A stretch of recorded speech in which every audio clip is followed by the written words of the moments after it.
topics and opinions expressed in the following show are solely those of the host and their guests and not those of W4CY Radio, its employees, or affiliates. We make no recommendations or endorsements for radio show programs, services, or products mentioned on air or on our web. No liability, explicit or implied, shall be extended to W4CY Radio or its employees or affiliates.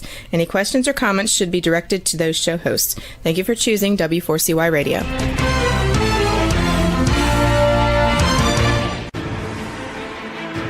What's working on purpose anyway? Each week, we ponder the answer to this question. People ache for meaning and purpose at work, to contribute their talents passionately and know their lives really matter. They crave being part of an organization that inspires them and helps them grow into realizing their highest potential. Business can be such a force for good in the world, elevating humanity. In our program, we provide guidance and inspiration to help usher in this world we all want, working on purpose. Now, here's your host, Dr. Elise Cortez.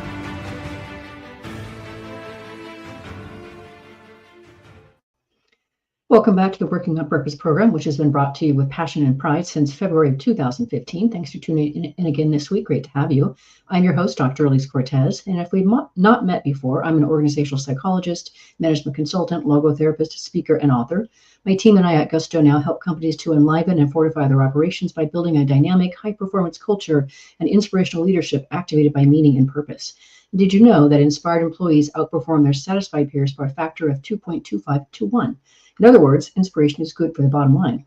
You can learn more about us and how we can work together at gusto-now.com or my personal site, elisecortez.com. Before we get into today's program, I'm thrilled to announce that registration is open for a fabulous new conference for women, for which I'll serve as the MC. It's called Thrive in 25, and it's a jam-packed few days in Chicago, June 25th to the 28th, 2025, designed to develop women as whole selves, from bolstering your mindset, to your financial acumen, to leadership, to incorporating nature and art into your life, to your ways of consciousness, and much more. You can visit Thrive in 25 for information and to register. Use my promo code of GUSTO, all caps, to gain access to the free books and programs I'll be giving registrants as well. See you there. Today with us is Monica Mitchell, who has built a 30-year career at AT&T, where she moved 7 times. Today, she leads an organization of 120 employees that manages a $30 billion software development portfolio. She also leads the Agile COE and Change Leadership team and is passionate about employee development and mentoring and making real transformation happen. We'll be talking about how the workforce has changed in the last few years and how we can design a workplace that meets the needs and wants of today and tomorrow's workforce. She joins today from Dallas. Monica, welcome to Working on Purpose. Thank you. I'm glad to be here. It's fun. As soon as I met you, I was like, she's hopelessly wicked smart. I know we could have a very intelligent conversation. When you told me you were working on a PhD, I'm like, I totally have to talk to her. So let's start there. Remind me what you're studying in your PhD and where? I'm working on a Doctor of Business Administration with William Howard Taft University out of Denver. Okay, and why did we do this? There you've got a family, you've got a big career. I mean, why did this is we do call this crazy making, Monica. Yeah, it really is. Yeah, no, I took a job a few years back with AT&T, leading something we called FlexForce, and tended to have hundreds of our college new hires or people 3 to 10 years in the company. And they wanted mentorship and guidance on their career. And I learned that that was one of my favorite jobs, and that teaching them what I had learned over 20 to 30 years was very fulfilling. And I started looking at the breadth and depth of my career and all the opportunities that this great company had given me. And I've done landline, wireless, video, participated in the iPad, the iPhone, these industry-changing things. And when you go to business schools, the Harvard business cases and all of those, AT&T is in every textbook. And I thought, I have lived this. And who better to teach rising business students than somebody who was there? But I didn't have the credential to break into teaching. So sitting at home during the pandemic, why not get an online degree so that I can go and share all of this wealth of experience with young people who are really wanting to know. Brilliant. I love that. And I know we talked about your dissertation, but remind me what you want to research or are researching. I'm researching the impact of return to office on really employees. And that can be anything from financial to what they need to make it worth it to them to come back to the office and put all that effort in. And there are a number of things they need besides just financial economic benefits, which I think we're going to talk about a little bit today. Yeah, for sure. I love that. That's right. Exactly right. Okay. I mean, I loved pursuing my PhD, and I love teaching as well. So, I'm already in sync with you. Okay. So one of the things I thought was interesting about an article that I read was it was talking about, of course, the going through the pandemic and coming to understand that in so doing, we had been through a car crash together. We've survived a car crash. There's so many things about that. So I want this first part of our conversation to situate kind of, we new humans and where we've come from in the last few years. So one of the things I've noticed is that it's very hard now today to get people to come out for any kind of events. I don't care if you're offering them food, drink, it's free. It's just prying people out of their homes has been hard. What have you noticed around just the socialization aspect since the pandemic? When we all got sent home, it was hard. As a manager, I had to plan virtual happy hours and lunches because my people felt so disconnected and trapped in their homes and they didn't know how to act. And we were doing that once, twice a week just to help them adjust. Well, over time they did adjust and we went to once a month and then they didn't need it at all. Right. And then we asked them to come back and they're like, I could get sick if I come back. And we finally get them back and they're telling us they're physically and emotionally uncomfortable. Yeah, it's not only the car crash of the pandemic. There's a car crash to coming back. And what's causing that? Yeah. And I want to definitely cover that when we get into the second part of this conversation. One of the things that I'm also present to is, and I noticed it too, I have been working from home for years for my business. But what people began to notice is how much time they had spent in that commute.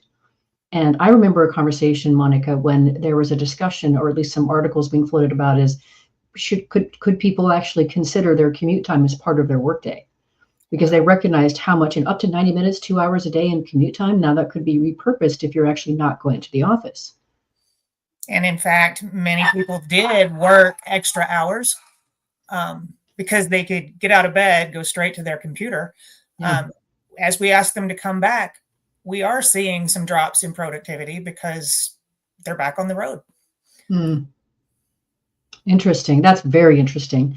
One of the other things that I was present to, and I wrote about it in my first book, Purpose Ignited, behind me, which came out in November of 2020, is I really also discovered in my research that during the pandemic, when people had all that, quote, downtime, or at least alone time, they took stock of their lives and they thought about what they really wanted. And a lot of people found their overall lives and their work lives less than what they wanted. They didn't want to go back to the screaming boss. They didn't want to go back to work that maybe wasn't as fulfilling or interesting.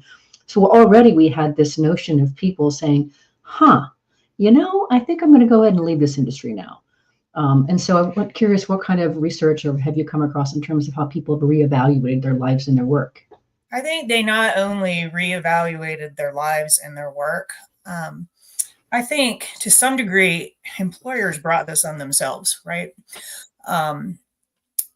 We sold buildings, saved money, even boasted that we didn't see ever going back to the way things were.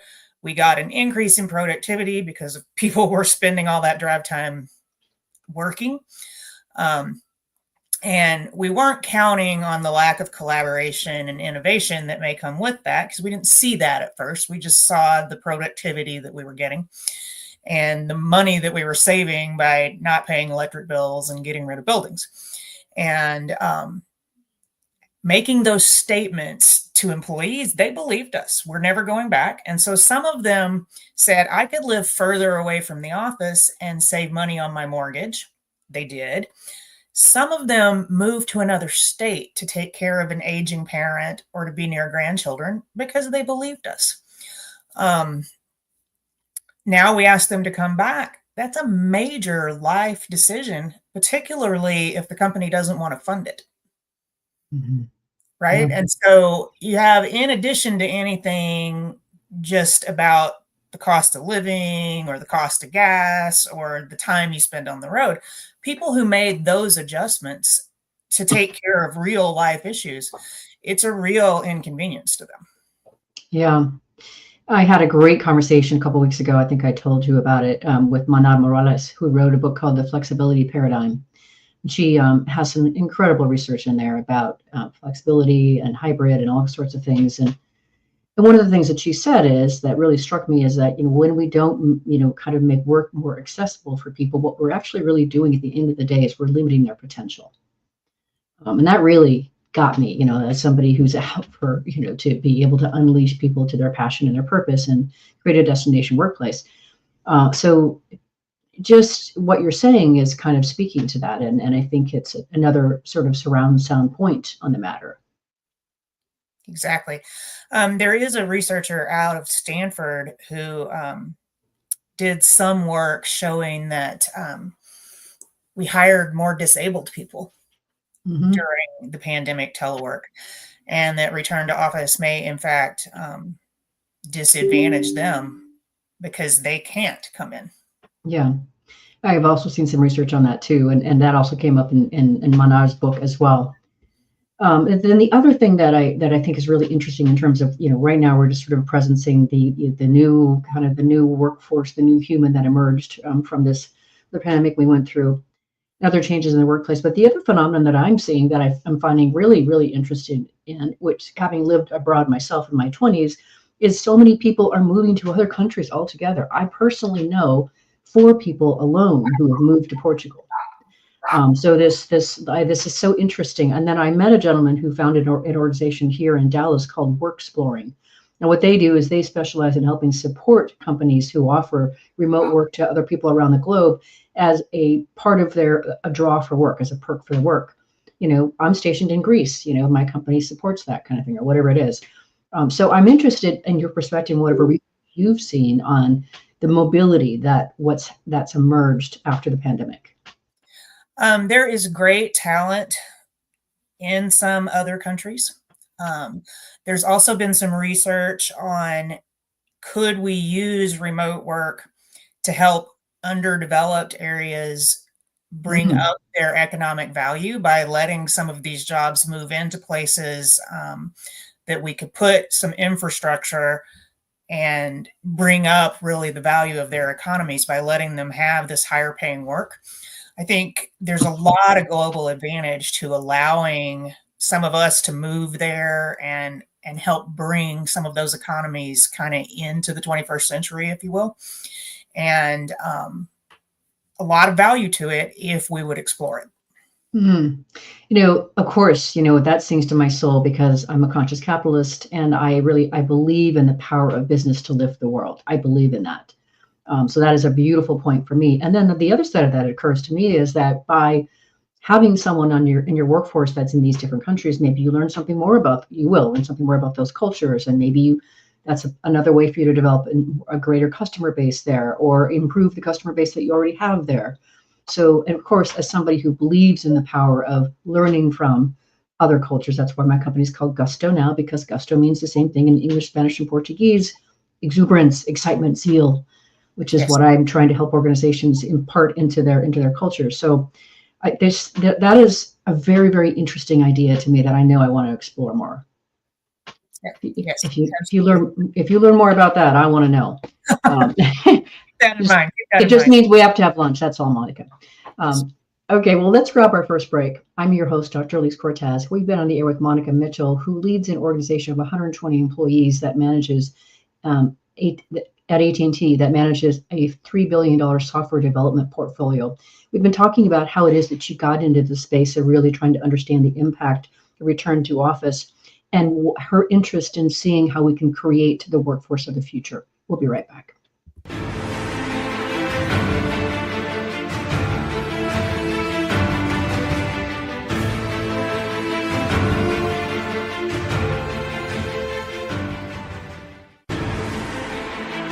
Dr. Elise Cortez is a management consultant specializing in meaning and purpose, an inspirational speaker and author. She helps companies visioneer for greater purpose among stakeholders and develop purpose-inspired leadership and meaning-infused cultures that elevate fulfillment, performance, and commitment within the workforce.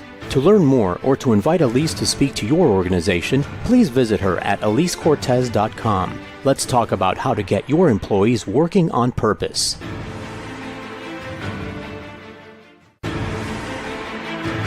This is Working on Purpose with Dr. Elise Cortez. To reach our program today or to open a conversation with Elise, send an email to Elise, A-L-I-S-E, at elisecortez.com. Now, back to Working on Purpose.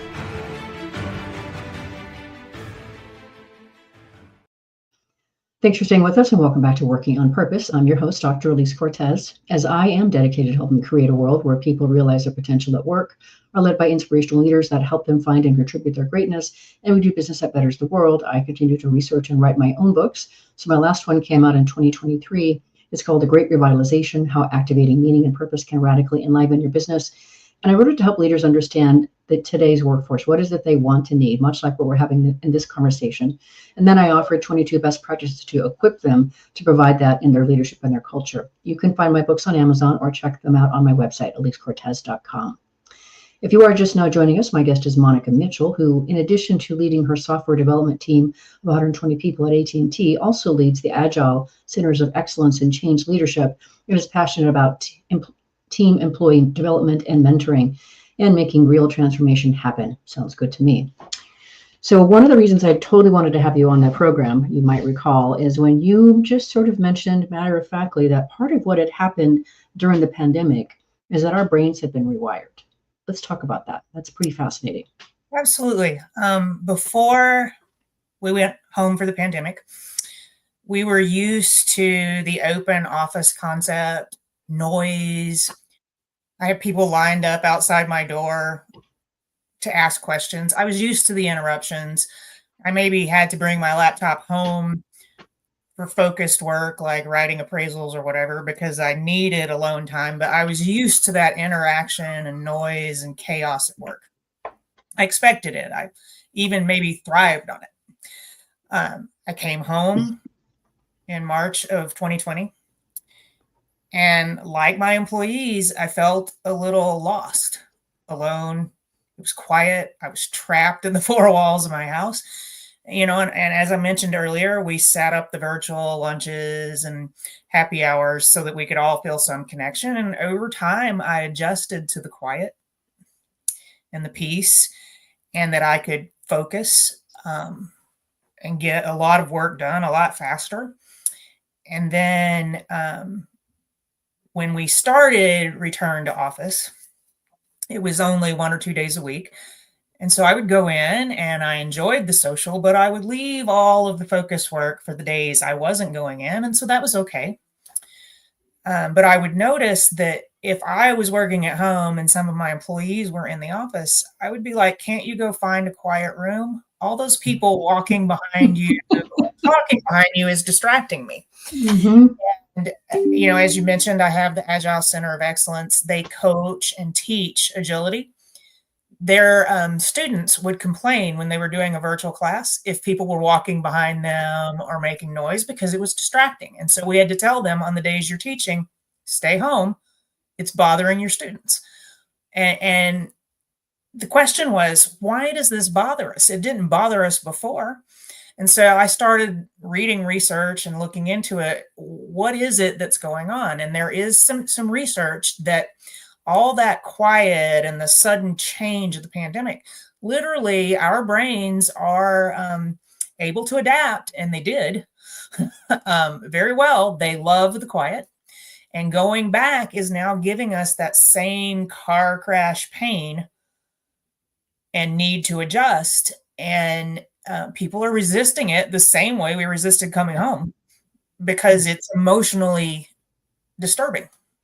Mm. That's one of the many things the reasons I keep hosting this podcast after 10 years, because I always learn something significant from each of my guests. And you've helped me with that as well, Monica, because I just assumed that I had just become more of an introvert during the pandemic. That's personality, not brain function. And I can completely see that. I'm very spooked by noises. Somebody slams the cupboard in the locker room of my gym. I jump out of my chair. So now we're starting to see some of the significant distractions are disrupting focus and hampering productivity. And what I find really fascinating is, during the pandemic, there was this big focus on well-being. And now it's like, oh, I don't think we're really talking about that right now. If we cared about well-being, I think there would be a different approach to how people are coming back to the office. Exactly. And really our offices are designed for 1999, 2000, and the chaos that we were used to. We don't have enough noise dampening devices. We don't have enough focus rooms or places you can do a private chat or deep thought. And so you're bringing in people with a changed brain who are more sensitive to it. I've had employees tell me that their ADHD got worse over the pandemic, which may actually be a side effect of COVID. And then they have this brain change where they got used to the quiet and they're saying, I can't focus. I'm having trouble getting my work done. And there's no quiet place to sit. That's going to have a huge impact on productivity and your overall well-being, because then they begin to think, is my job at risk if I can't get it done? Yeah, for sure. You're reminding me, I remember when I moved from, I had a corner office for a job that I was working at in the late 1990s. And then I came in as a consultant to T-Mobile at that time to help them really develop their recruiting department. We were in a big bullpen kind of environment, which was, I just hated it because I would sneeze and somebody from way on the other end of the room would say, bless you. And I felt so invaded. My privacy felt so invaded. I did get used to it, but I just really, you're reminding me of this. And what I think is interesting too is I noticed in one of the articles that you shared with me, the research from the University of California at Irvine found that employees in cubicles received 29% more interruptions than those in private offices, leading to the higher rates of exhaustion, et cetera. And I think it's just, and if you are losing, I read one that said you could lose 3 to 5 hours of productive time every day due to people dropping in or unwanted questions or people just bored, just need to connect kind of thing. That's a lot of time. It is. And then you add to that the time in traffic. How much time are you losing that you previously spent just focusing? Mm-hmm. Yeah, I liked also this idea here, if those organizations that have managed to really embrace flexible and hybrid sort of options, I like the idea that, that there's evidence that allows people to do their best work in the office, and that's when they're most effective, and to be able to focus at home. So then the idea then allowing them, the employees to do their focused work, their individual work at home, like you've been saying, where they have control of their environment and minimize their distractions. But then the office becomes a hub of collaboration and nuanced conversations, mentoring, on-the-job training, socializing. That's a really nice mix. It is. And I think necessary. Our chief technology officer, recently said there are going to be days when your work is so focused, you need to stay home. Most of the time, we want you in the office, collaborating, mentoring, having purposeful meetings. But we understand there are going to be days life happens. You need to be at home because there's a repairman coming, or I've given you an assignment that's really difficult and I need you to focus on it. And, I think the individual supervisors have to have the authority to make that adjustment so that the real work can be done in the right way. Yeah. One of the other articles that I came across that I thought was really, really interesting, and I'm pretty sure that you saw it or maybe even shared it with me, but I thought it was interesting. There was somebody named Thomas Carmichael, professor and chair of the neurology department at UCLA, David Geffen School of Medicine. He mentioned in an article, our brains are like flabby biceps, and suggests that we should make ourselves work from the office more often to strengthen those flabby biceps. And then, of course, there's some counter to that. So I'd be interested in maybe your counter perspective on putting the onus fully on the employee to deal with that adaptation? I don't think we should put the onus fully on the employee. I think we have to recognize that we have less office space than we did. And if we want a full return to office, we may have to increase our footprint so that there's enough space. And B, that the offices we have were designed for people who were emotionally wired differently. And there was an impact to the pandemic that we can't erase, right? So we need to design workspaces that allow the people who are coming back with the limitations and changes that have happened to them to function. And if they need more private spaces, more places where they can focus, sound dampening surfaces and partitions, if that's what they need to be able to both collaborate and focus, then the onus is on the company to provide that good work environment that allows the employee to be productive and successful. Mm-hmm. I think that's really, really interesting. And then we get into, this notion of return on experience, and for the time and the effort that it takes to come into the office. I'm seeing more and more discussion around, well, how do we provide a return on the experience for that? And so can you talk a little bit about, you say you do something to accommodate the employee, but when we do ask them to come to the office, what can we do for them to encourage and reward that? I think one of the reasons that some of the hybrid arrangements didn't seem successful is there was no structure. Yep. People came in whatever day they wanted, and none of their team members were there. And so they would say, I'm coming in to sit on a Teams or a Zoom by myself, just like I did at home. What was the purpose? I think you have to design both the workspace and the structure of the day so that people are with the people they need to collaborate with, and you've structured the meetings and the exercises in a way that they feel like they're getting something out of it. That means structured mentoring, giving people work buddies, meaningful experiences. Yeah. Mana Morales talked about that too. So she's really putting forth, and she's got a whole, 5-step process that she helps companies go through to embrace a flexibility culture. But part of it is it's structure. It's strategy and structure, she says. So you've got a strategy for flexibility. Why are you doing this? How is it supporting your business objectives, et cetera? And then the actual strategy to carry it out was, and hold up that structure is what we talked about a couple of weeks ago. It was incredible to discover her work. I had another question I wanted to ask you on that, just a second. So when it comes to how people are interacting in this new environment, one of the things that I'm trying to put forth is, why aren't we embracing more of the possibility here? I know it's so much easier to think you can go back. Let's just go back to the way things work, because we know that.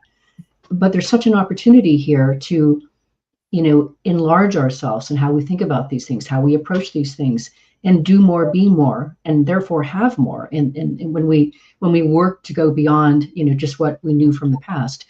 Any research ideas that you've seen about what it's taking to kind of pull more leaders up into this newer, higher thinking realm? Well, I think first, we didn't know the backlash we were going to get because we didn't understand that people's brains were rewired and that it was really going to be an emotional event, right?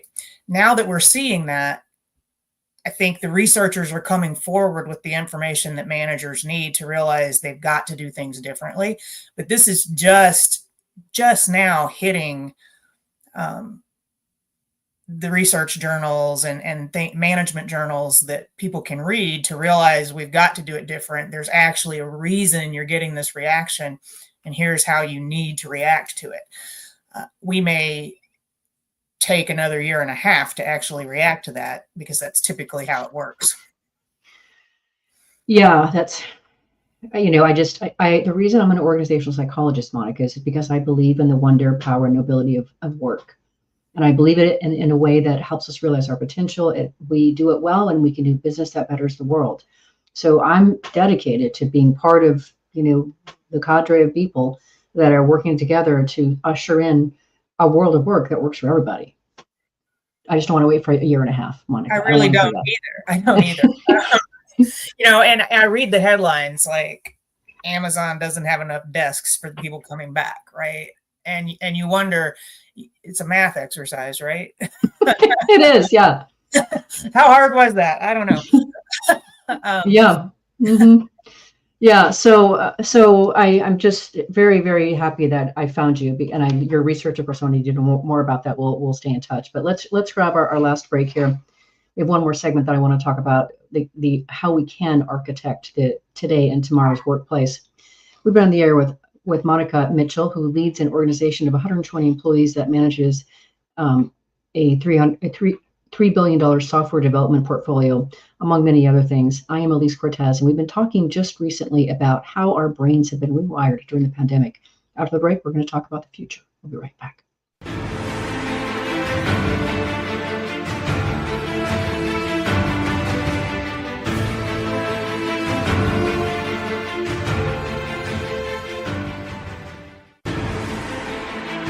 Dr. Elise Cortez is a management consultant specializing in meaning and purpose, an inspirational speaker and author. She helps companies visioneer for greater purpose among stakeholders and develop purpose-inspired leadership and meaning-infused cultures that elevate fulfillment, performance, and commitment within the workforce. To learn more or to invite Elise to speak to your organization, please visit her at elisecortez.com. Let's talk about how to get your employees working on purpose.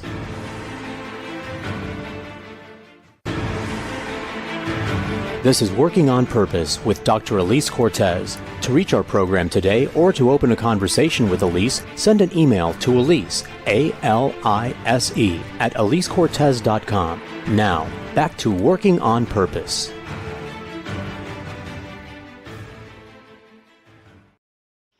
Thanks for staying with us, and welcome back to Working on Purpose. I'm your host, Dr. Elise Cortez. I mentioned in the last break that my latest book came out in 2023, The Great Revitalization. What I did for you is I created a free 3-page organizational assessment. You can learn the extent to which your company's leadership and culture meets the standards of today's discerning workforce. You can find it on my website, gusto-now.com.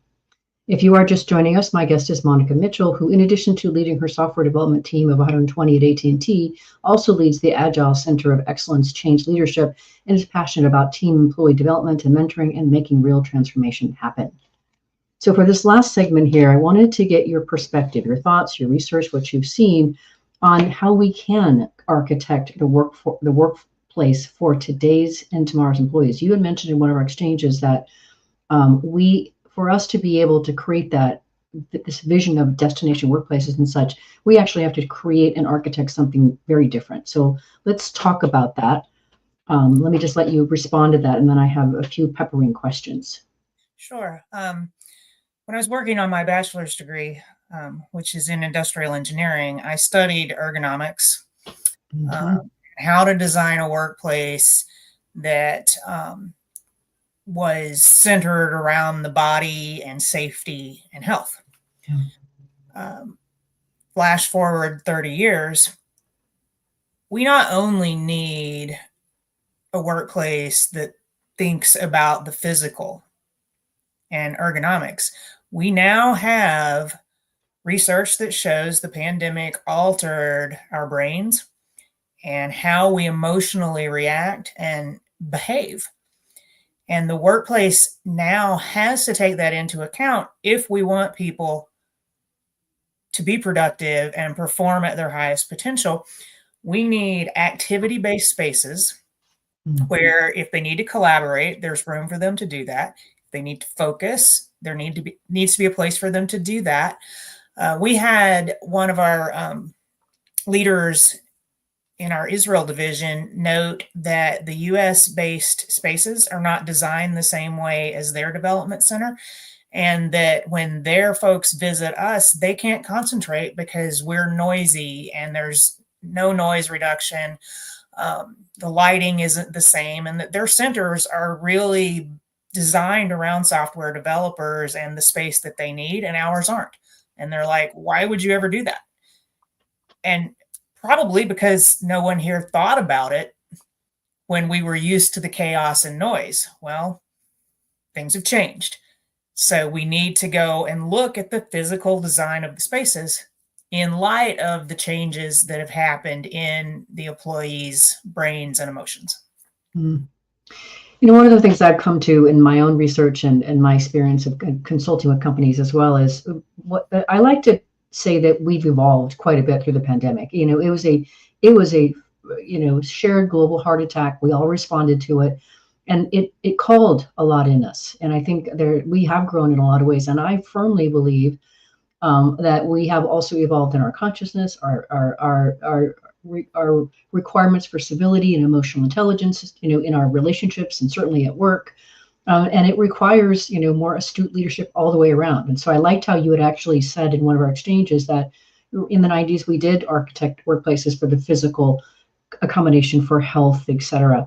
And now creating a work environment that really accommodates those mental, emotional needs is a whole different animal.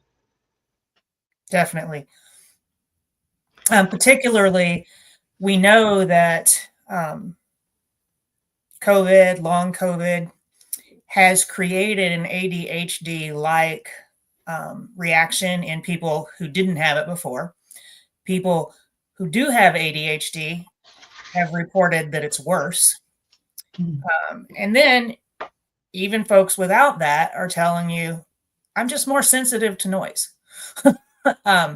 So when you add all that up, we've got way more people bothered by noise and distraction than we did 5 years ago.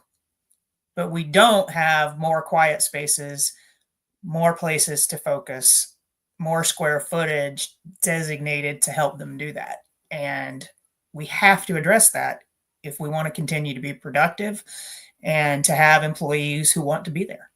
Now, if we play out the ramifications, people feeling those experiences that you just described, well, I have to imagine, and I don't know what you've seen in the research, that we have to see increased conflicts in the workplace. We have to see probably increased health costs as we deal with these things that are emerging. Any research on these fronts? I don't know that I've seen research on it, but anecdotally, I've seen people fighting over chairs and desks and the few quiet rooms that are available. People turning in complaints. I hold skip levels with my team, and some of the most frequent comments are, I can't find a place to take a private call. Why does the guy next to me have a lunch that smells? Things that they didn't complain about before. Yeah. They bring up every single meeting now. And so the ramifications are that they're going to keep complaining. Some of them may quit. Just an unwillingness to deal right now. This is where I like to always, give a shout out and honor all of the managers and leaders out there. This is hard work these days, and it's getting harder and harder to be an effective manager, an effective leader. And so, it takes real skill. It takes your own self-care to handle this stuff, and patience, emotional intelligence, all this stuff. So I just wanted to situate that must be a little bit trying at times. It is, but we do have some great leaders. We have people who are trying to make it better. And I think they will prevail. I certainly plan to make it better for my people any way I can. And I know my boss does. And that's what's important is that we are trying, we are reading the research, and trying in any way that we can to overcome these things that we didn't realize had happened. Such an important conversation. The other thing I want to presence, which we've talked about many times on this podcast, is those 120 individuals that are on your team they all go home to people, and whatever their experience is, of course, has been impacted by what they experienced during the day. And so when you think about just the sheer ripple effect that we have as leaders in people's lives and those families, and then into their communities, I mean, it's a really big deal. And so getting this right and well is important. It really is. They're driving home. We don't want them to have a wreck because they're frustrated, right? And then it does multiply to their families, which then multiplies to wherever they go the next day. It's huge. Yeah. Yeah. So I really appreciate how thoughtful you're being about this and how you're contributing to advance the conversation on this here. And of course, back at your own company. I wanted to spend a little bit of time here, Monica. You shared an article with me that I thought was really powerful, and it has 4 key factors to shaping teen workplaces that I think might be useful as we talk about how can we actually create that, if not today, then future workplace that really works more for people. Thought it was really smart that it takes into consideration, Carl Jung's 4 areas, that speak to the fuller human being, if you would. So I'm not sure how you want to go about that, but I would love for us to hit each of those four factors and what they're trying to address. The way I looked at it, and I thought it was really well done to look at activities, emotions, how do people collaborate, what is the purpose of them being together, and how do you pull all that together. It was very intentional, the way that they set that up. Did you want to name each of them? Yeah, so let's just go through each one of them. I've got some notes that I took from that. And so the first area is knowing the individual behavioral self. That's the thinking element of Carl Jung's dynamic here. So thinking about and considering, the mental and intellectual activity involved for subjective consciousness. So if you could speak a little bit about, how could a workplace or work policies support that factor? Well, so if you think about the comment that our manager in Israel made about their workplaces being designed for software engineers, that might be completely different than someone working in media productions needs, right? Yeah. Mm-hmm. Because they need the quiet space to focus. Media productions needs lights and sounds and the ability to collaborate and pull in video feeds and things like that. And that's completely different than what the guy in finance needs. He needs the great big computer screen so he can make his Excel spreadsheet bigger. Right. I think you have to look at what are they going to do? What are the needs related probably to the personality of the person who would want that job, as well as what it takes to do that job and the physical structure of the desk that would help them do it. Mm-hmm. Mm-hmm. Okay, very, very interesting. When we get to a certain point, I realize I want to share a story, but let's get to this next one. The second one is becoming aware of the cognitive needs of the team. We talked a little bit about that, but it also speaks to, there's a space in that where it's really speaking to the feeling element, the conscious subjective experience of emotion. And of course, that's my jam big time. I mean, I'm for the whole total person, but so much of what I'm doing today, and so interesting, Monica, when I started working in this space, the skills that I was helping develop were considered soft skills, and now they're considered essential skills.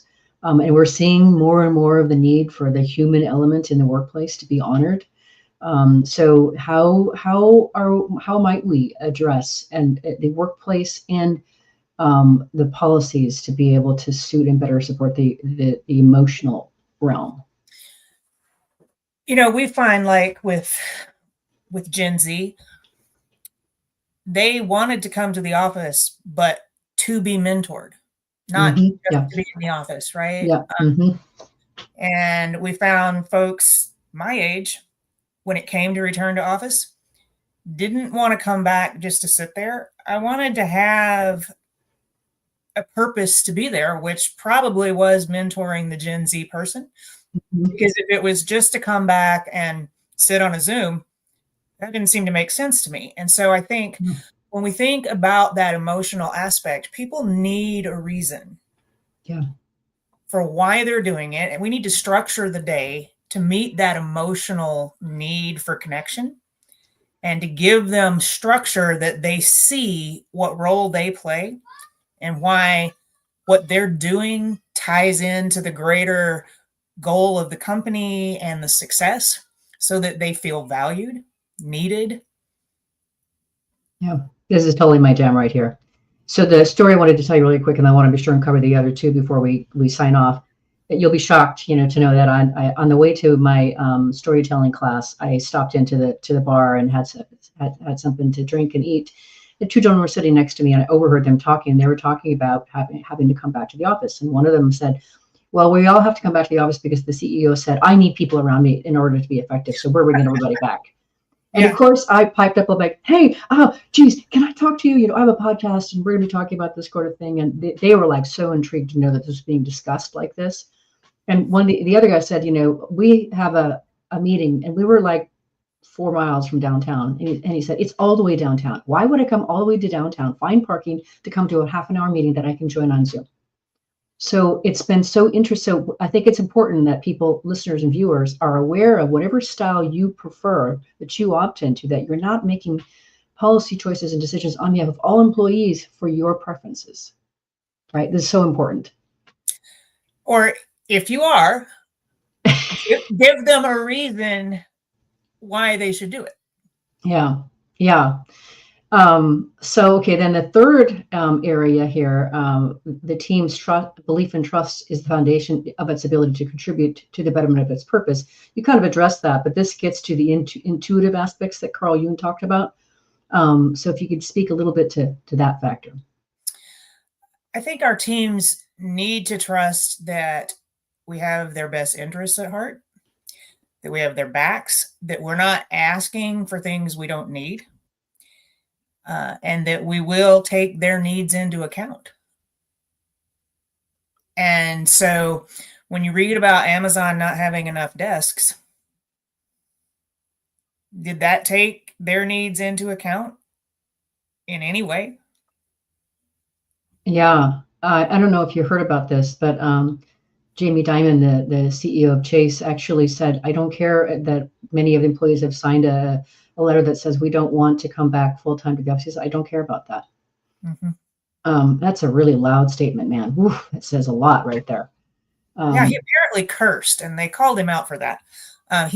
Did you see that he's since come back and apologized for cursing and walked his statement back a little bit? He admitted that some part of his workforce is allowed to be remote because their job doesn't face the customer. And so he said he's not against all work from home, that it should be role-based. So he is walking it back a little bit. Okay, that's good to know. That's good to know. I'm really glad you brought that up. Okay, let's get the last one just to fill it out. You've already talked about it before, but the last factor that was discussed here was the sensory environment. And of course, that's the sensory, physical feeling and perception, which you've already addressed with the Israeli team and such. But if you wanted to say anything more about that.